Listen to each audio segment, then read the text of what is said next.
Rektra indray ny grève noho ny fahatapahan-jiro teny Ivato tamin'ny iny ora fandehanan'ny baolina kitra iny ary ifanirisoa Erinaivo nilaza hoe niaiky teo anatrehan' zao tontolo zao i Lalatina fa nangala-bato ny HCC nampandresena ny Irmary fa izy kosa nanao diversion. Izany ny fanambarana izay nataony fanirisoa Erinaivo. Hidirantsika izay zavadrehetra izay tompoko vavy sy tompoko lahy fa mialohany hiresantsika izany dia azadino aloha ny miabone ny chaîne-natsika ary azadino ihany koa ny manisy j'aime ny video, indrindra mametraka ny commentaire ihany koa. Ndehary ataontsika izany rehetra izay voalaza izany mialohany hidirantsika amin'ny zava-misy sy ny votoatin'ny resaka amin'izany fizarana vaovao misy izany. Ndahoary.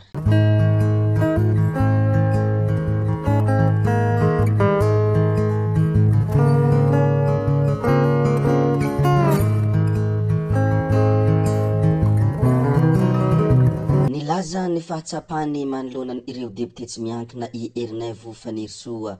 Fisolokiana politika no nataony ireo député tsy miankina lasa niditra vondrona Irmary ary tsisy ilavana azy ka tokony ho very avy hatrany ny maha député azy ireo. Tsy mba manana hena maso amin'ny mpifidy azy akory ve hoy fanirisoa Erinaivo nanao fanambarana manoloana ireo député tsy miankina izay niditra vondrona Irmary. Raha jerena tokoa ny fanehoan-kevitran'olo be dia be amin'ireo solombavam-bahoaka tsy miankina izay lasa nanohana Irmara ireo dia tena tsy faly arak'izany ireo olona be dia be ary nilaza izy ireo eny kanosa tokoa ny vahoaka satria mora fitahana ary mora ambakena. Hafaka hanao inona moa izahay satria ny totondry tanam-polo dia tsy haresy basy akory hoy fanehoan-kevitra izy ireo koa dia mazotoa mamitaky ary isorana be dia be ianareo namitaka anay fa Andriamanitra tsy andrinareo nefa andrinay ihany hoy ireo izay maneho ny hevitra. Mbola fanambarana izay nataony Erinaivo fanirisoa ihany ny hoe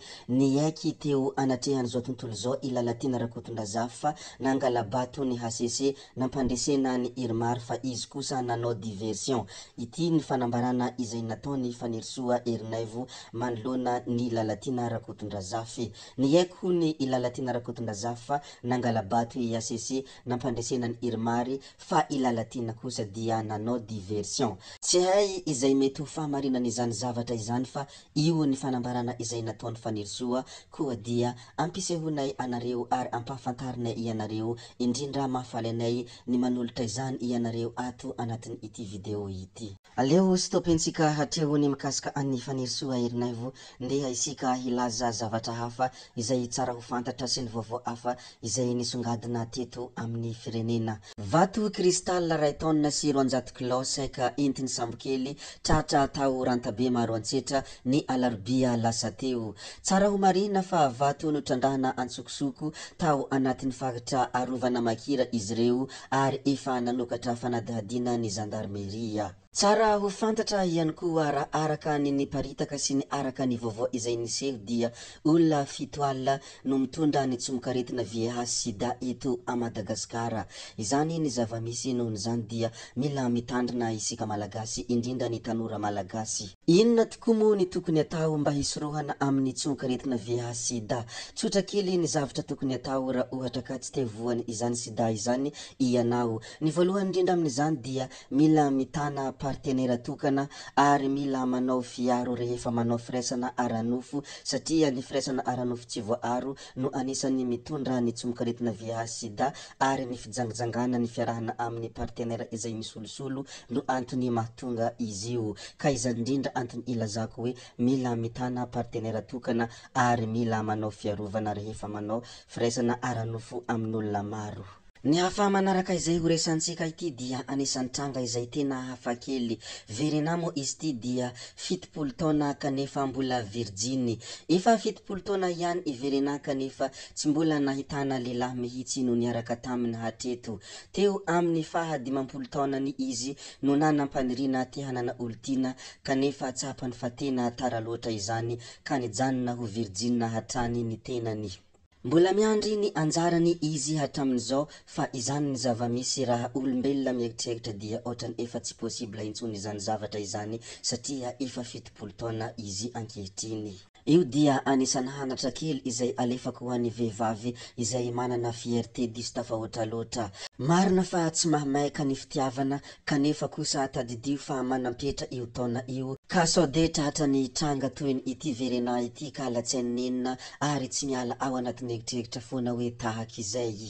Ekena tokoa ary tsy azo lavina fa ny fianarana no lova tsara indrindra ary ny harena dia lovain'ny taranaka nefa ireo fahaizanao sy ny fanananao raha toa ka tsisy mpandova, tsisy zanaka mpandova ilay menaka ny aina sy ny zanaka ilay voalon-karena dia anisan'ny zava-poana foana izany koa dia mahaiza mandanjalanja ny fahatanorana ary mahaiza manao ny fanapahan-kevitra izay tsy aneninana ao aoriana ao.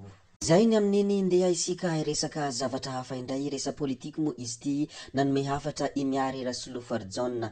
Hoy Miary Rasoolo Forjon manda iray no efa vita, efa hisasaka ny manda faharoa, mbola tsy hitany Andriamatoa Andry Rajoelina ihany ny fomba hanafoanana ny delestazy izy ary ty miverina masika ity hoy fanambarana izay nataony Miary Rasoolo Forjon. Mbola resaka izay fahatapahan-jiro na hoe delestazy izay dia raikitra indray ny grève noho ny fahatapahan-jiro teny Ivato tamin'ny alina tamin'ny iny fotoana ny fandehanany baolina iny ka hitantsika amin'ny reto sary reto ny fihetsiketsehana izay nataony ireo tany Ivato tamin'iny alina fotoana ny fandehanany baolina kitra iny.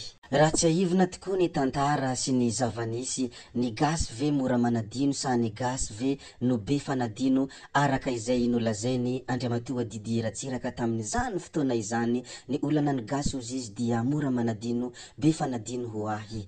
Anisany zavatra izay nolazainy Andry Nirina Rajoelina ny tamin'ny taona 2024 ny hoe aleo maizina anatin'ny fotoana fohy fa mazava mandrakizay. Tamin'izany fotoana izany izy dia nampanantena fa hahita vahaolana mikasika an'io fahatapahan-jiro na hoe delestazy io ary nampanantena fa tena hitadiavany vahaolana anatin'ny fotoana fohy.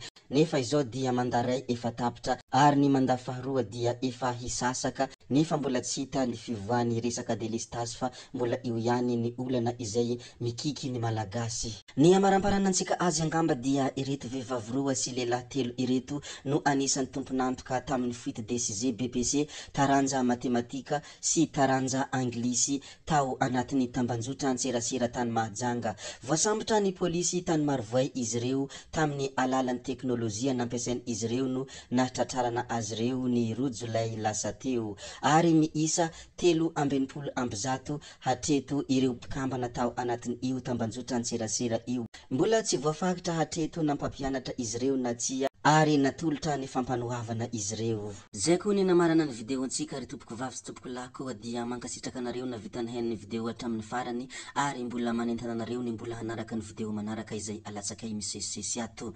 Zay fa tsy ataonay lavany resaka hametra beloma izahay ody izahay sao dia fa ianareo kosa mazotoa amin'ny zavatra rehetra izay atao veloma vetivety fa tsy hoe veloma mandrakizay amin'ny manaraka indray no manao ny misimisy gaby oie. Ciao ciao.